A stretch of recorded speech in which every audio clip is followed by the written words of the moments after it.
ওখানে বেরোলো এই দুজন কি যাও একজনের মাথার ধরো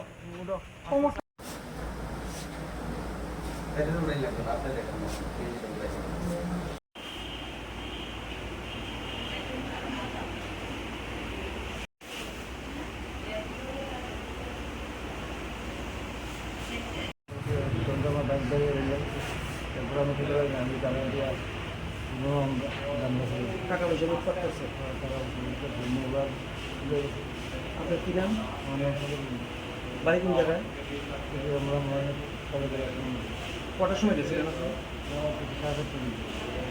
কোন জায়গায় হয়েছে ঘটনাটা? কতজন লোক আছিল তখন?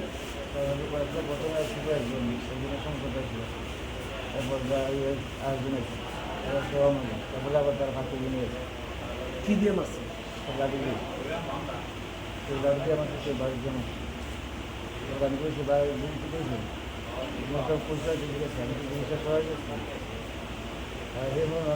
কোনো গাড়ি হয় না, কোনো কিছু নেই, ঘুরে দিল। তারপর যা কটার উপরে পেয়েছে আমার মাসে